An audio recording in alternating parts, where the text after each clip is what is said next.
All right, so we're going to be talking about the ownership of real property. Okay. And when I say the word ownership, it seems very simple, right? Like I own this house, I own this land. But legal ownership actually is a lot more complex than just saying that you are an owner. It's probably more accurate to think of ownership as a bundle of rights. And we'll spend some time today kind of unpacking what those rights are. We're going to talk about like estates and land, a phrase that you may have heard before, but today we're going to clarify like what that really means in terms of legal terms. And we're also going to talk about the ways that title to property can transfer.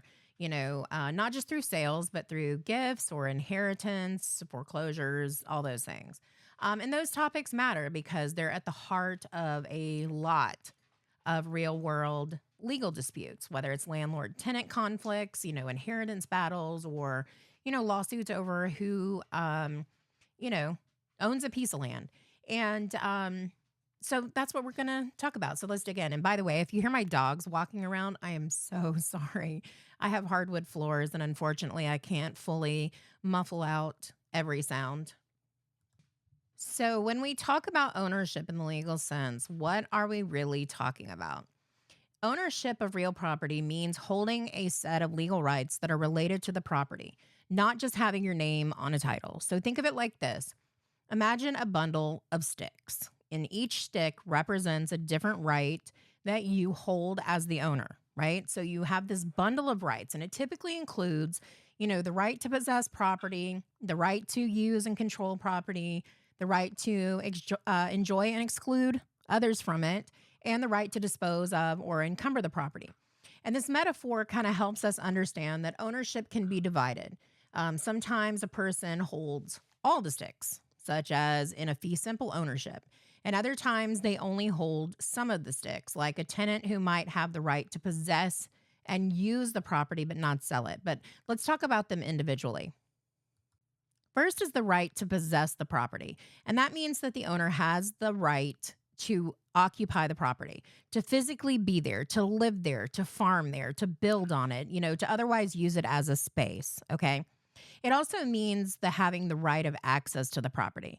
So, for example, if your land is landlocked, which means it's surrounded by other people's land, you may need an easement or an other legal right of access to actually enjoy the right of possession. So here's like an example. Imagine that you purchase like a vacation cabin in the woods, right? If the deed gives you the full fee simple ownership, you have the right to possess that cabin and the land that's around it. You can visit whenever you like. You can live there full time. You can even rent it out. Okay. Without the right to possess, ownership is meaningless. It would be like buying a car and not having the right to drive it. So, second is the right to use and control the property. And that gives the owner the ability to decide how the property is going to be used, subject, of course, to, any kind of laws and regulations. For example, if you own a vacant lot in a residential neighborhood, you might decide to build a house on it, plant a garden, simply leave it undeveloped. You might also extract resources from it, which would be like drilling for oil, harvesting, timber, mining for minerals, things like that. So if those rights are included in your ownership, you can do that. In some cases, those rights can be separated. So, for example, you might own the surface rights, but not mineral rights. But your right to use and control is limited by law. So, zoning ordinances, building codes, environmental regulations, and nuisance laws can all restrict certain uses. So, for example, like you can't build a factory in a residential zone, you can't cut down protected trees in an environmentally sensitive area. You can't operate a business from your home if the zoning prohibits it, right? But within the legal boundaries, you have the right to control the use of your land. The third right is the right to enjoy the property and to exclude others from it. That means that you can use the property for your own personal enjoyment, whether that's sitting on your porch with like a cup of coffee or hosting like family gatherings, watching the stars at night, whatever. It also means that you can legally keep others out.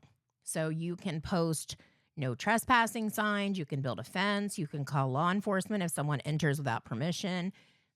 This right to exclude is probably one of the most fundamental aspects of property ownerships within the common law system. It's also the right that is most often involved in trespass cases. So, for example, if your neighbor starts using part of your land without permission, say for like parking an RV or something on your property, that's an infringement on your right to exclude, and you can take legal action to enforce your rights. Finally, is the right to dispose of and encumber property. And that means that you can sell it, you can gift it, you can transfer ownership in other ways. You can also encumber the property, which means that you create legal interest for others. For example, you can take out a mortgage, and that gives the bank a security interest.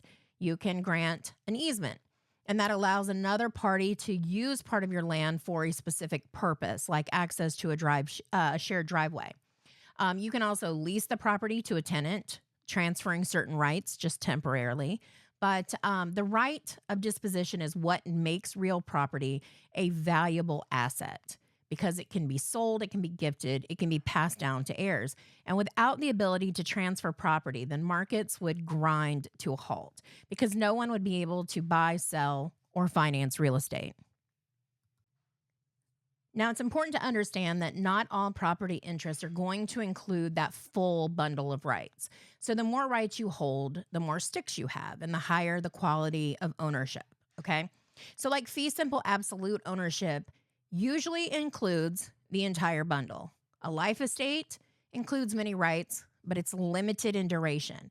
And then you have a leasehold interest, which typically includes the right to possess and use, but they can't sell it or mortgage the property. And even fee simple ownership is limited by like government powers, such as taxation and zoning and eminent domain. And then you've got private rights, such as, easements or restrictive covenants. So no one has absolute ownership of land because there's always some kind of legal limit. And understanding those limits is crucial when it comes to practice because a whole lot of property disputes arise from conflicting claims about who has which rights. Now that we've talked about what property ownership involves, or the bundle of rights, let's talk about how ownership can vary, okay? So, legally, the type of ownership you hold is called an estate in land. And some of these words I've actually already used, and we're just going to talk about them in more detail. But an estate in land is a way of describing the degree, the nature and the extent of a person's ownership in property. So, in other words, what rights do you have and how long do you have them and under what conditions? And some estates are going to give the owner nearly complete rights for an indefinite period. And those are called your freehold estates. Other estates are going to have more limited rights, and they're usually for specified periods of time. And those are your non-freehold estates, and those are typically leaseholds. The understanding the difference here is crucial because they affect who can sell a property, who can inherit it, what rights can be transferred in a sale or a lease, and what happens when a dispute arises. Now, estates fall into two major categories. Again, it's the freehold estates and the non-freehold. The freehold is where ownership is indefinite. The non-freehold is where ownership or possession is just temporary, and it's based on a lease or some other limited, right. But let's start with freehold estates.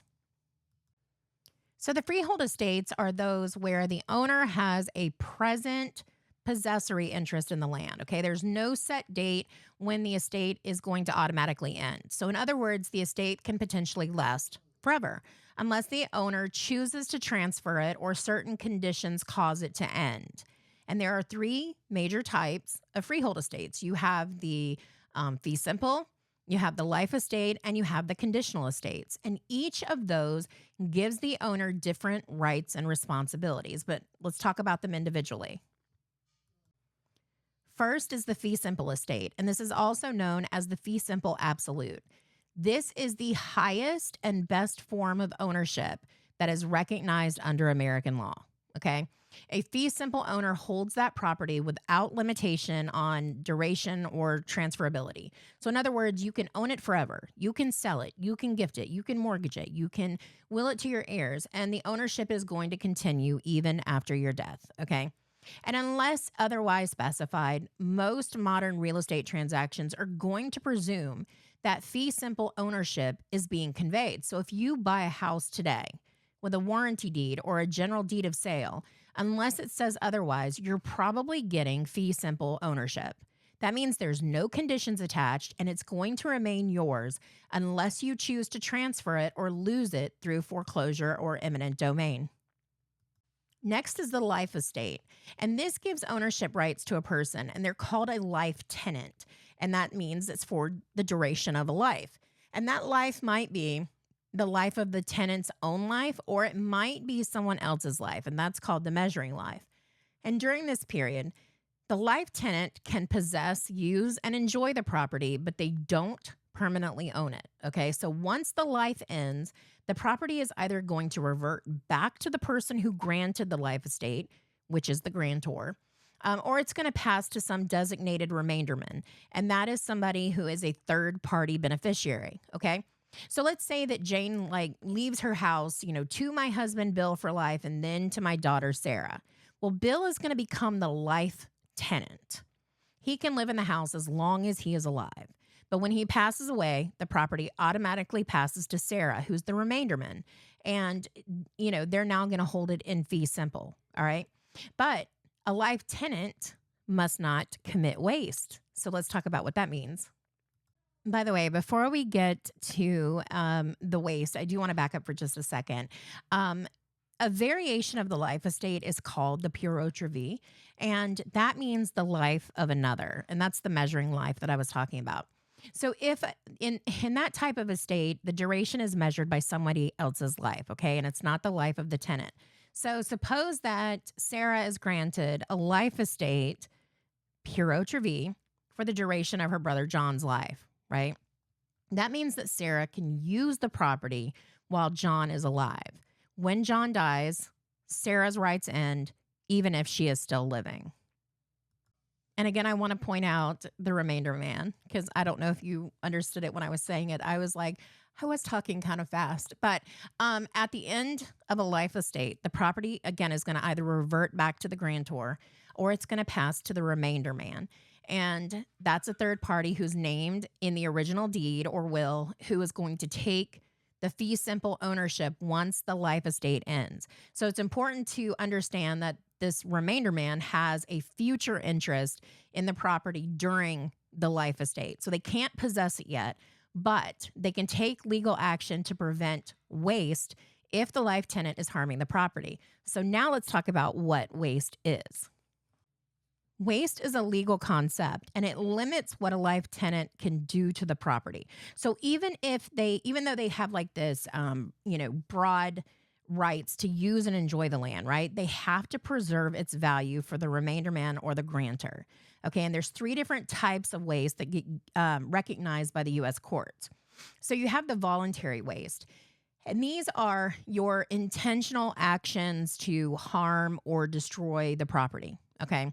So if you have somebody who goes and knocks down like the house's walls just for fun, that's voluntary waste. Okay. Then you have permissive waste, and that is allowing the property to deteriorate through neglect. So if you have somebody who fails to, say, repair the roof, which then in turn causes severe water damage over time, that is considered permissive waste. Then you have the ameliorative waste. And that is where, making improvements that change the character of the property, even if those, changes are positive. So let's say that you have somebody who turns a home into like a commercial art gallery. Even though it increases the value, it changes the intended residential character of the property. Okay. And in many jurisdictions, this ameliorative waste is not strictly prohibited unless the changes are against the grantor's original intent. Now let's talk about the conditional estates. And these are ownership interests that are subject to a condition. And it's either stated explicitly in the deed or it's implied by law. Okay. And if the condition is violated or it fails to occur, then ownership can be terminated or revert back to the grantor. And there's two main types. You have the fee simple condition precedent and the fee simple condition subsequent. And I'm going to say that taking real estate law in law school, and having to use those in my essays and stuff like that were such a pain in the butt. So, the fee simple condition precedent, this is also known as a fee simple determinable. It's an estate where performance of the condition is required before the estate like fully vests. Okay. So, if the condition isn't met, then ownership may never fully vest and it may automatically terminate. So, for example, let's say that Jane grants land to the city, okay, as long as it's used for a public park. So if the city ever stops using the land as a park, then the ownership is going to automatically revert to Jane or her heirs. All right. You'll notice that that type of estate is going to use words like so long as, or while, or during, or until. And those phrases create a self executing condition. So there's no court action that's required to trigger that reversion.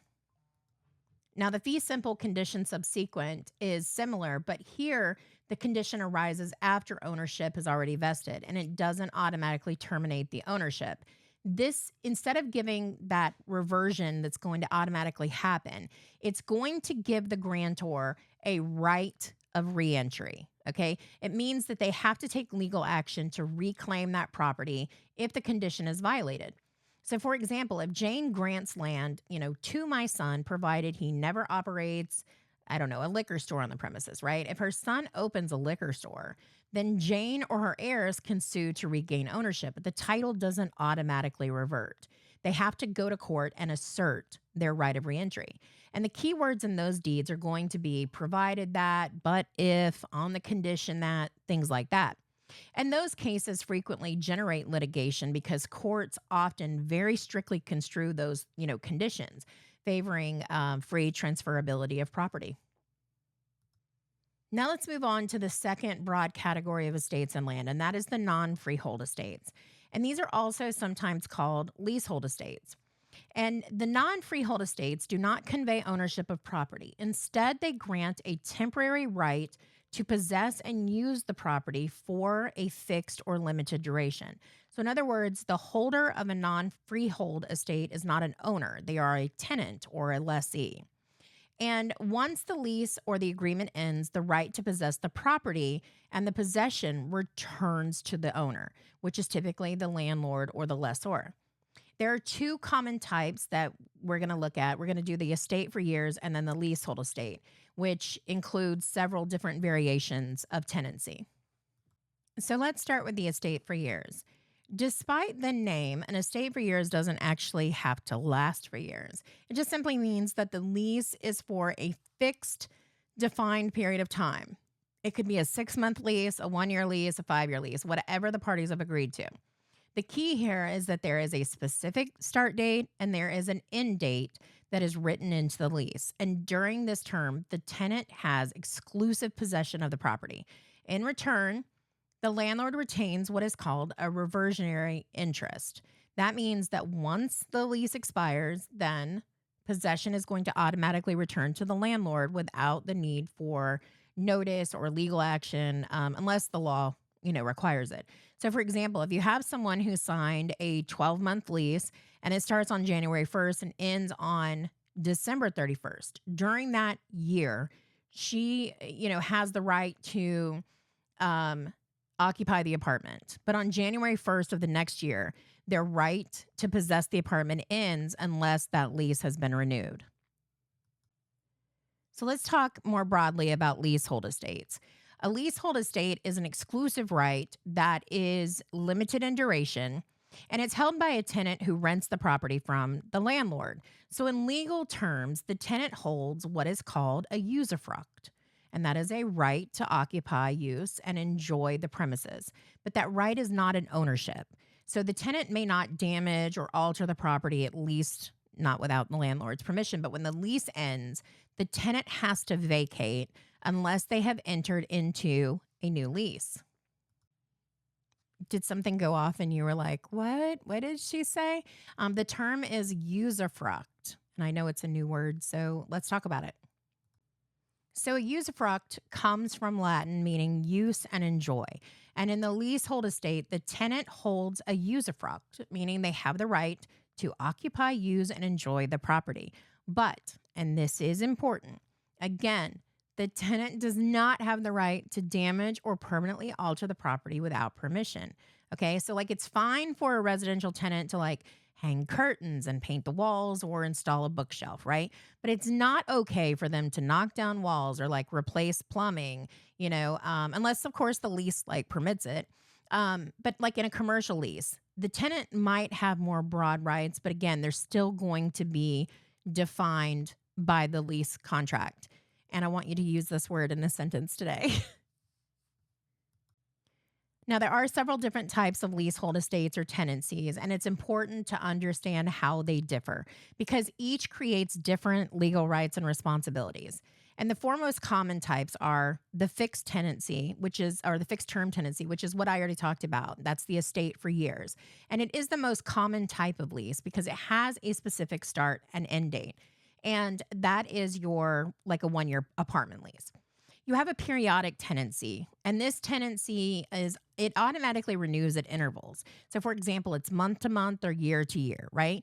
And it'll continue until proper notice is given to terminate the lease. So, like a month to month lease, after the original term expires, so it might be like a 1 year lease, and now it's month to month. And again, you give notice to terminate it. Then you have a tenancy at will. And this is where it's like an informal tenancy and it has no fixed duration. And it can be ended at either time by either party, but it's still typically with reasonable notice. And it often arises when a lease expires and the landlord and tenant agree to let the tenant stay temporarily. So this tenant stays for a few extra weeks after the lease's end, as long as they have the landlord's consent. That would be the tenancy at will. Then you have the tenancy at sufferance. And that occurs when a tenant remains in possession after the lease ends and without the landlord's permission. So this tenant becomes a holdover tenant, essentially a trespasser. And so the landlord has to choose, like, do I want to evict them or do I want to treat them as a new tenant, which is usually like month to month and accepting, rent. But each type of tenancy has its own legal procedures for termination, eviction, renewal, all those things. So knowing those distinctions is essential for property law practice. So I've kind of covered, both the freehold and the non-freehold, and hopefully you can kind of see how the bundle of rights varies depending on what type of estate somebody holds. Again, in the freehold estate, like fee simple, you have the most and the highest amount of rights, like the longest duration, okay? Potentially forever. In the leasehold, your rights are limited, but you may have possession and use, but again, only for a specific amount of time, and it's usually subject to a lease. Now we're going to look at another part, and it's really a key part of property law, and that's how title to real property is transferred. So we're going to have to look at, the legal mechanics of changing ownership. So remember that title is simply a legal term for ownership of property, and ownership can change hands in a variety of ways. Some of them voluntary, some of them involuntary. Some of the most common methods are going to include like a sale. It's the most familiar type of transfer. A gift, that would be a voluntary transfer without any kind of payment. You have inheritance upon the owner's death. You have a escheat where the property passes to the state. You have adverse possession, which is your squatter's rights. You have eminent domain where the government takes the property, the private property for public use. You have foreclosure where the property is sold to satisfy a debt. And each one of those has its own legal rules and implications as well. So again, the most common method of transferring title is purchase and sale. And this is where property ownership is transferred in exchange for consideration. And consideration is a legal term meaning something of value. It's typically money, okay? But it can also be services and property. So for example, you may pay $300,000 to buy a home, right? The seller receives your payment and gives you the deed, which is a written legal instrument that conveys the title. So once the deed is properly signed and delivered, ownership now transfers to you, okay? So, real estate sales are typically involving recording the deed in the public records, which gives you public notice of ownership. And I totally just balked at the fact that I got off track with consideration. So, your $300,000 payment is your consideration in exchange for them giving you the deed to the house. That is their consideration. There has to be something on both sides.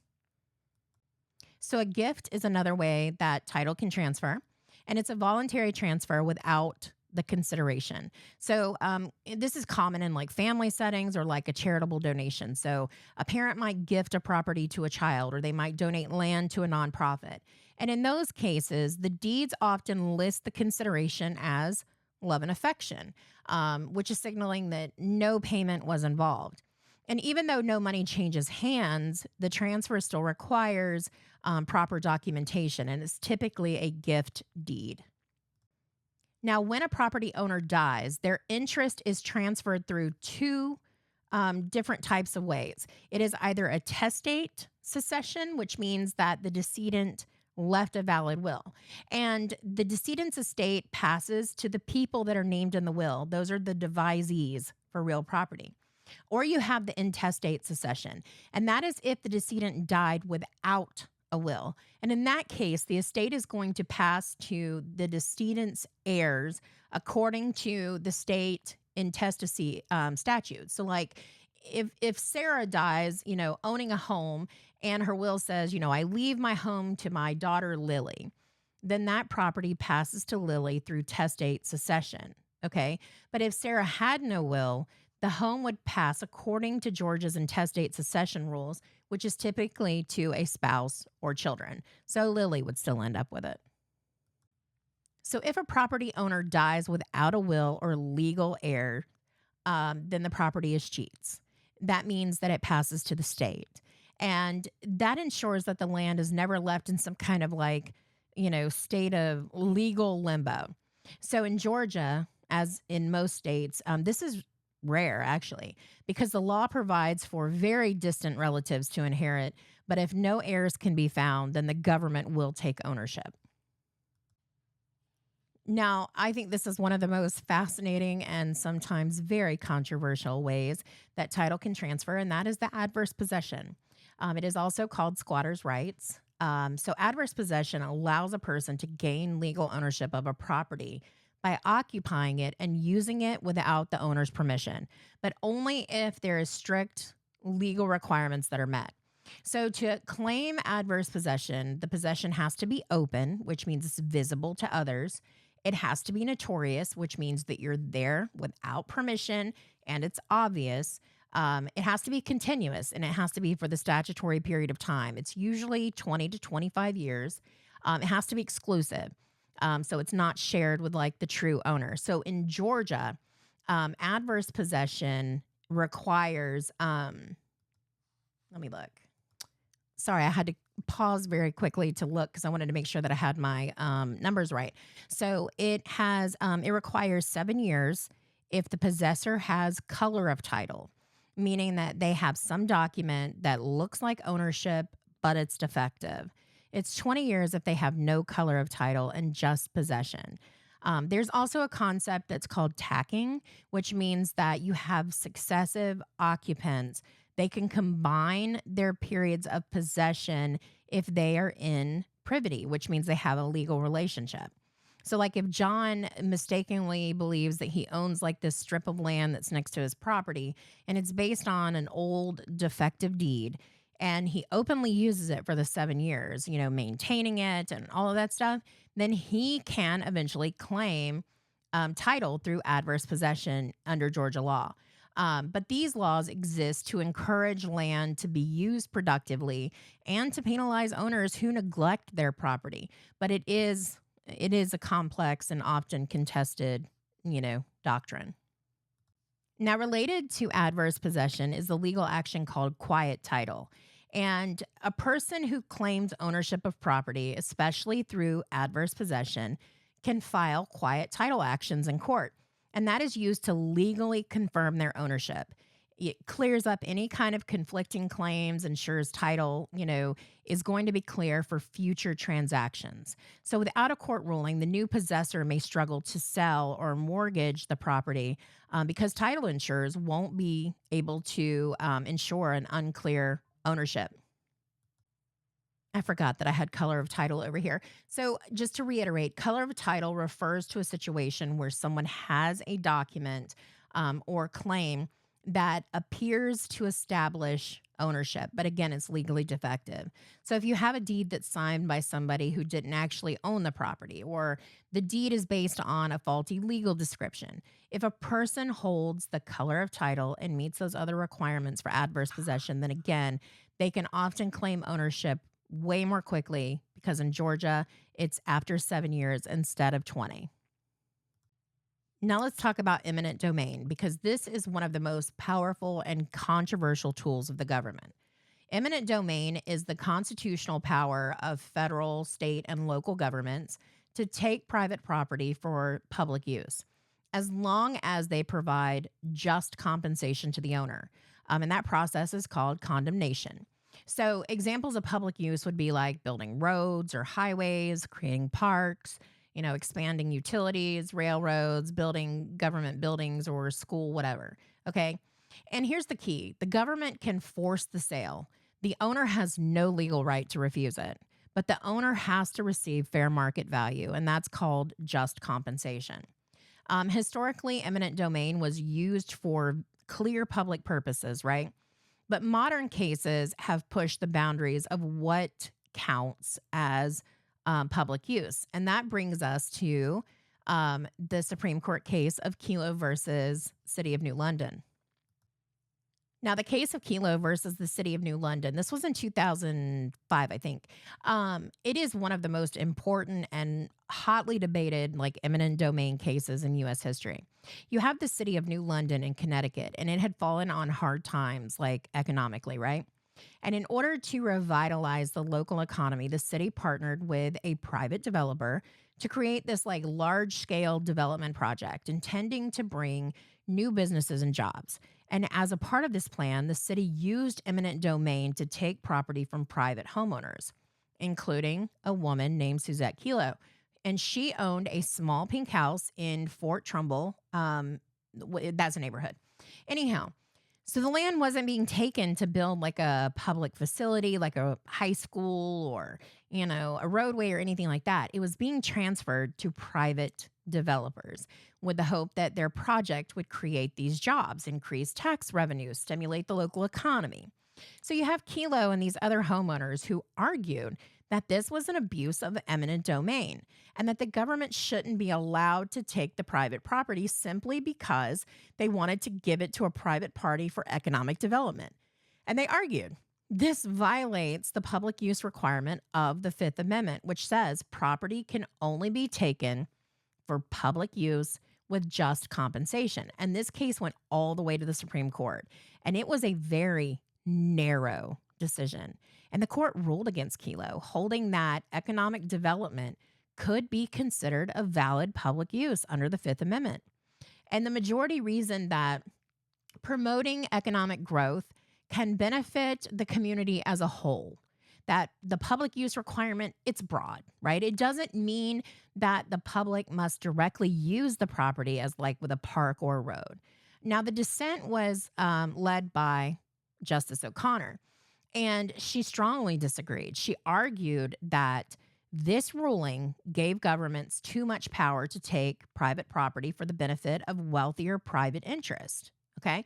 Now, this decision did cause a huge public backlash. And that's across the political spectrum because many people saw it as like a dangerous expansion of government power.